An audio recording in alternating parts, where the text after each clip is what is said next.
이 찬양의 제목은 여기 나와 있듯이 저들밖에 한밤중에라는 곡이죠. 근데 이 곡의 원 제목이 뭡니까? The First Noel이라는 곡입니다. 이 성탄절 무렵이 되면 우리 안에서 가장 많이 들리는 또 단어 중에 하나가 노엘이라는 단어인 것 같아요. 노엘. 여러분 노엘의 뜻이 무엇인지 아시나요? 혹시? 이 노엘은 본래 프랑스어에 있는 단어인데요. 그 뜻은 탄생이라는 뜻입니다. 탄생. 그러니까 우리가 찬양할 때 노엘 노엘 노엘 노엘 하면 탄생 탄생 탄생 탄생 이스라엘 왕이 나셨네, 이 뜻이겠죠. 그래서 시간이 지나고 난 다음에 이 노엘이라는 단어가요 결국에는 성탄절이라는 그 대명사로 바뀌게 되었습니다.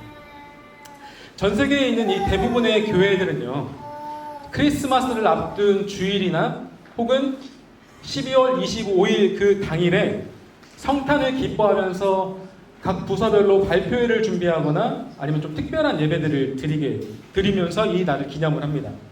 그런데 한 가지 저희 안에 좀 의문점이 드는 게 있어요. 그게 뭐냐면 왜 하필 우리는 성탄을 12월 25일로 기념하고 지내느냐라는 거예요. 사실 성경 어디를 봐도요 예수님께서 12월 25일에 탄생하셨다라는 말은 기록되어 있지 않습니다. 그런데 왜 우리는 성탄절을 12월 25일로 기념을 할까? 우리는 먼저 이 크리스마스라는 말이 생겨난 그 유래부터 알아볼 필요가 있습니다. 크리스마스라는 이 단어는 크라이스트, 그리스도와 그리고 예배 또 모임을 뜻하는 미사라는 단어가 합쳐져서 만들어진 말이에요. 그러니까 정확한 뜻을 얘기해보면 이 크리스마스는 예수님이 탄생한 날이라기보다는 그리스도의 탄생을 기념하여 모이는 날 혹은 예배드리는 날이라고 우리가 뜻을 풀이할 수가 있겠죠. 성경에 기록된 예수님의 탄생 장면이 있는데 여러분들도 아시는 장면입니다. 그 장면을 우리가 말씀으로 한번 읽어보도록 할 텐데요. 함께 읽어보겠습니다. 그 지역에 목자들이 밤에 밖에서 자기 양떼를 지키더니 주의 사자가 곁에 서고 주의 영광이 그들을 두루 비추매 크게 무서워하는지라. 천사가 이르되 무서워하지 말라. 보라, 내가 온 백성에게 미칠 큰 기쁨의 소식을 너희에게 전하노라. 오늘 다윗의 동네에 너희를 위하여 구주가 나셨으니 곧 그리스도 주시니라. 너희가 가서 강보에 쌓여 구유에 뉘어 있는 아기를 보리니 이것이 너희에게 표적이니라. 아멘. 여러분, 목자들이요 밤에 양떼 곁에서 양들을 지키는 날씨예요. 그리고 이제 갓 나온 아기가요 작은 천에 쌓여서 말 구유에 놓일 만큼의 날씨예요. 자, 그렇다면 우리가 12월 중순에 이 추운 날씨를 상상할 수는 없겠죠. 그런데 어떤 사람들은 이런 얘기들을 합니다. 아니 거긴 중동 아니냐, 그 당시 베들레헴 지역은 중동인데 뭐 더운 나라 아니에요? 라고 하실 수도 있겠지만 이 당시 중동도요 뭐 덥기만 한 게 아니라 이 두 계절이 있었어요. 여름과 겨울. 그러니까 여름엔 덥지만 겨울에는 눈이 오는 곳이 있을 정도로 추운 날씨가 존재했던 곳이 바로 이 당시 베들레헴 중동 지역이었습니다. 그러니까 이 말씀만을 보면 예수님이 태어난 날이 12월 중순인 그리고 1월을 향해 가는 12월 25일이라고 생각하기에는 무리가 있어 보입니다. 그런데 왜 우리는 12월 25일을 성탄절로 기념을 할까? 오늘 우리가 이 예배를 드리기 전에 우리가 이 사실을 먼저 되짚어 봤으면 좋겠어요. 그 이유가 여러 가지 설이 있지만요, 저는 이 시간에 가장 그래도 신빙성이 있는, 설득력이 있는 설 하나를 여러분에게 소개하고자 합니다.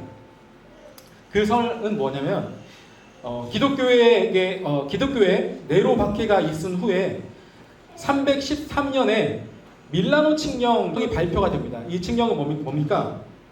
드디어 그리스도교가 로마 세계에서 종교로서 인정을 받는 그런 발표가 있었어요. 그 뒤에 어떤 일이 일어났었냐면 여기 보이는 지도처럼 주황색 부분이요. 이 밀라노 칙령 이후에 그리스도교에 전파된 지역들을 보여주고 있거든요. 밀라노 칙령 이후에 그리스도교가요, 기독교가 계속해서 전파가 되어 나갑니다. 그런데 문제는 이 당시 그리스도를 믿는 사람들 이외에 대부분의 로마 사람들은 어떠한 신을 섬겼냐면 바로 태양신 미트라라는 신을 섬겼어요. 여러분 에픽하이 아시죠? 에픽하이의 멤버 중에 미스라진이라는 친구가 있죠. 이 친구의 이름이 바로 여기서 나온 거예요. 태양신. 미트라라는 신을 섬기는 대다수의 사람들이 로마에 있었기 때문에 그리스도교인들과 이 다른 이도교 사람들과의 충돌이 생기게 됩니다. 왜 충돌이 생기냐면 그리스도인들은 이들이 숭상하는 빛을 누구라고 보고 있었습니까? 세상에 빛으로 오신 예수님. 이 세상에 빛으로 온 분은 태양신이 아니라 그리스도다, 예수님이다 라고 강력하게 주장하는 거예요. 그리고 그 반대편에서는 아니야, 미트라야 하면서 이 충돌이 사회적으로 일어나게 되는 거예요. 이러한 이 두 파 간의 충돌이 계속적으로 일어나자 이 당시에 로마의 황제였던 콘스탄티누스 황제가요, 큰 결단을 하나 내립니다. 어떤 결단이냐? 12월 25일을 어떤 신의 생일로 정하느냐라는 거예요. 왜 12월 25일이냐면 여러분 동지 아시죠? 동지. 우리도 그제가 동지였나요? 어제였나요? 네, 동지가 어제였고 우리는 팥죽을 먹었죠. 동지를 왜 기념해서 팥죽을 먹나요? 동지는 하루 중에 해가 가장 짧은 날이죠. 그렇다면 무슨 말이에요? 이 동지가 지나면 점점 해가 길어지는 하루하루가 생겨난다는 거죠. 자, 그러면 이 당시 사람들의 눈에서 볼 때는요, 이 동짓날이요, 태양신이 태어난 날이에요. 왜요? 매일매일 태양이 이제 계속 길어질 거니까. 그래서 이 당시 미트라 신을 섬겼던, 숭배했던 사람들은요, 동짓날에 미트라 신을 숭배하며 축제를 열었는데요, 이 동짓날이 바로 12월 25일이었습니다. 그런데 이 축제날을 아까 말씀드린 콘스탄티누스 황제가 어떤 결단을 내냐? 기독교의 손을 듭니다. 그래서 12월 25일은 미트라의 탄생일이 아니라 예수 그리스도의 탄생일로 내가 정하겠어 하면서 그때부터 그리스도의 탄생일이 12월 25일로 지정이 되게 됩니다. 이 때문에 한간에서는 어떠한 일이 일어났냐면 원래 태양의 신 이도교를 숭배하던 날이 12월 25일이었는데 어떻게 그리스도의 탄생을 이날로 정하냐? 그리스도인들 여기를 이때를 기념하면 너희들 다 우상 숭배하는 거야. 이날은 원래 태양신이 태어난 날이야 라는 그런 이 충돌도 일어나게 됩니다.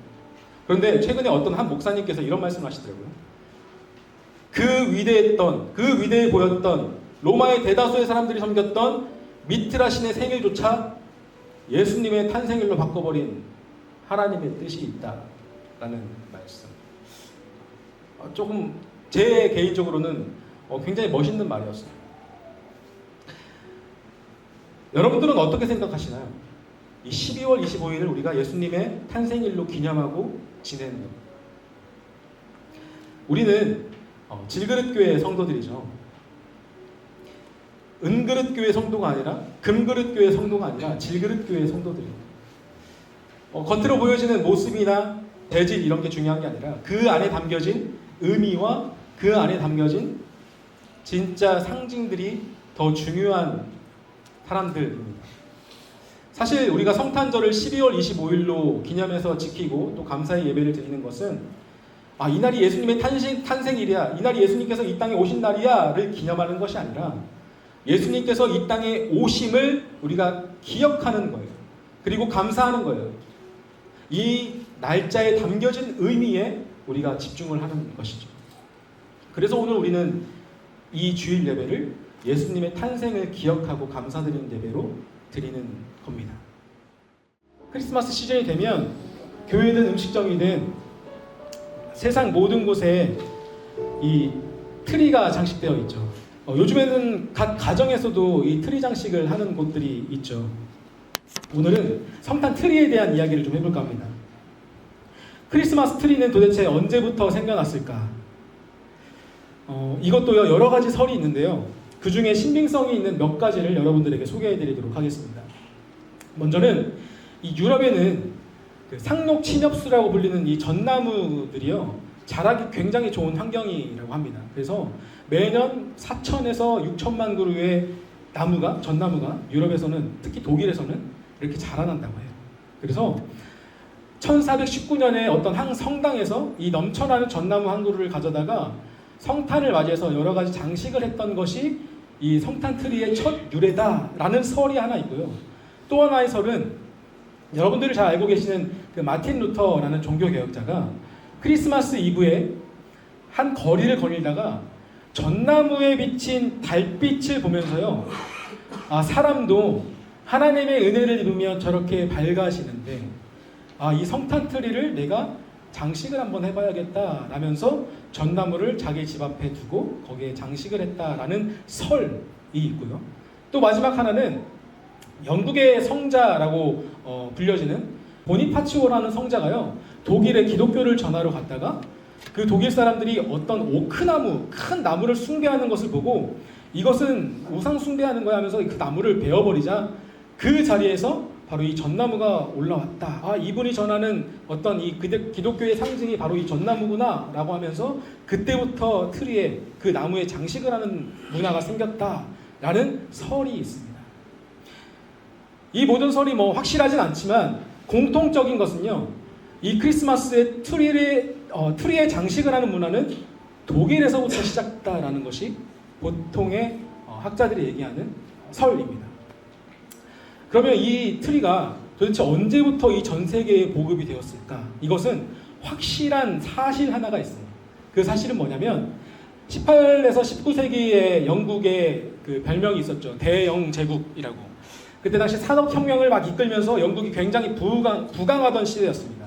그때에 왕비였던 엘리자베스 여왕에게 독일의 왕자, 지금으로 얘기하면 왕자라고 얘기할 수 있겠네요. 이 왕자, 엘버트 공이라는 사람이요. 엘버트라는 사람이 엘리자베스에게 장가를 가게 됩니다. 그러니까 이 두 가문이 결합을 해서 혼인을 하게 되는데, 아까 뭐라고 했죠? 트리의 문화는 독일에서부터 있었다라고 했죠. 그러니까 이 엘버트 공이 성탄절이 되니까요, 무엇을 했겠습니까? 자기가 해오던 대로 왕실 안에 전나무를 하나 가져다가 성탄 트리 장식을 하는 거예요. 여러 가지 선물도 내려놓고 또 상징적인 장식들을 걸어놓고 이러한 것들을 그 왕실 안에서 하게 됩니다. 그 모습이요, 바로 이 모습이에요. 그 당시에 있었던 어떤 사람이 그려냈는데, 엘버트 공과 엘리자베스 그리고 그의 자녀들과 또 다른 시녀들의 모습입니다. 이 사파를 본 영국의 많은 사람들, 부르주아 계층부터 일반 서민들까지요, 아니 우리 여왕이 저런 일을 하네, 성탄절이 되니까 저런 장식들을 하고 저런 문화를 선도해 가네 라고 하면서 그때부터 부르주아 계급 또 서민 계급들이 자기의 집 앞에 혹은 집 안에 성탄 트리를 장식하기 시작합니다. 그리고 이 문화는 자연스럽게 어떻게 되는 거예요? 미국으로 이주하는 독일 사람들 혹은 영국 사람들이 이 문화를 그대로 가져가게 돼요. 그래서 성탄에 미국에도 트리를 장식하는 문화가 생기게 됩니다. 근데 이때 맞물려서 미국엔 어떤 그 물품이 발명이 됐냐면 전구가 오랫동안 켜져 있을 수 있도록 에디슨이 발명을 했죠. 그래서 성탄 트리에 촛불이 아닌 실제 전구들이 이제 장식이 되면서 미국에는 한층 더 업그레이드된 그런 장식들이 보이게 됩니다.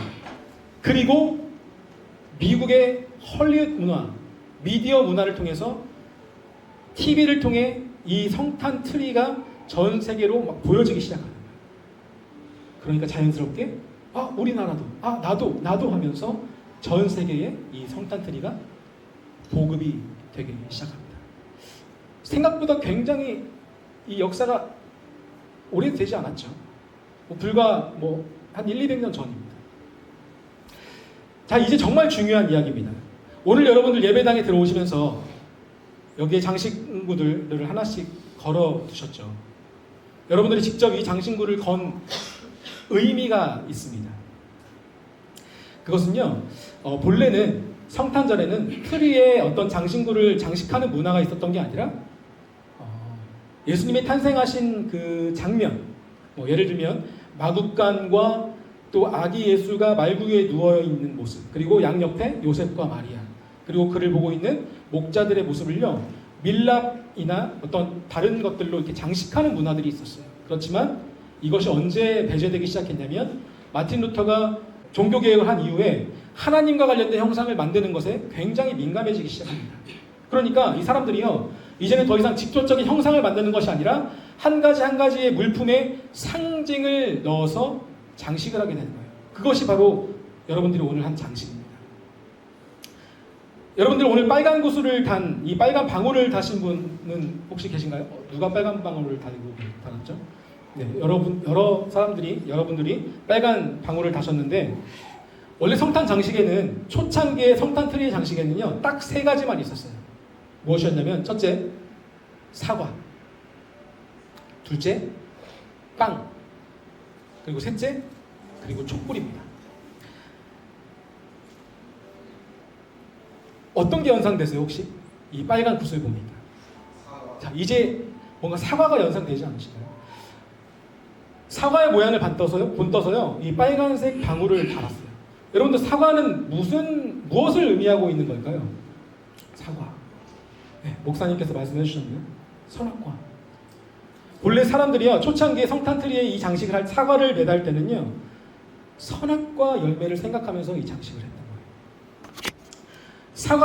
거예요. 사과를 나무에 장식하면서 이런 생각을 하는 거예요. 아, 내가 하나님과 같이 되려는 죄인이었습니다. 내가 하나님과 같은 위치에서 남을 판단하려고 했던, 하나님과 같이 되려고 했던 그런 죄인입니다. 라는 것을 생각하며 이 사과를 장식했다라는 거예요. 말씀을 한번 읽어볼게요. 함께 읽겠습니다. 여호와 하나님이 그 사람에게 명하여 이르시되 네가 임의로 먹되 선악을 알게 하는 나무의 열매는 먹지 말라. 내가 먹는 날에는 반드시 죽으리라 하시니라. 여자가 그 나무를 본즉 먹음직도 하고 보암직도 하고 지혜롭게 할 만큼 탐스럽기도 한 나무인지라. 여자가 그 열매를 따먹고 자기와 함께 있는 남편에게도 주매 그도 먹은지라. 여러분, 그러니까 이때 당시 사람들이 어떻게 하는 거예요? 이 사과를 트리에 장식하면서 이 말씀을 기억했을 거예요. 아, 내가 이 선악과를 먹었던 사람이다. 내가 죄인입니다 하며 이 성탄 트리 장식을 합니다. 그리고 두 번째, 혹시 오늘 이 금빛 방울을 다신 분 계신가요? 금빛 방울은 제가 임의로 말씀을 드리려고 합니다. 빵 색깔과 비슷하죠? 네, 빵이라는 의미로 이 방울을 달았는데요. 여러분, 빵은 무슨 의미를 가지고 있었을까요? 빵. 우리말로는 떡이라고 번역되어 있는 말씀이죠. 우리가 함께 이 말씀 한번 읽어볼까요? 함께 읽겠습니다. 예수께서 이르시되 나는 생명의 떡이니 내게 오는 자는 결코 줄이지 아니할 터이요 나를 믿는 자는 영원히 목마르지 아니하리라. 그러니까 이 빵을 달면서요, 어떤 생각을 했을까요? 아, 나에게 영원히 배고프지 않은 영원한 생명을 하나님께서 허락하셨다라는 것을 기억하고 또 생각하며 이 빵을 트리에 달았다라는 거예요. 그리고 마지막 세 번째는 뭐였습니까? 초였죠.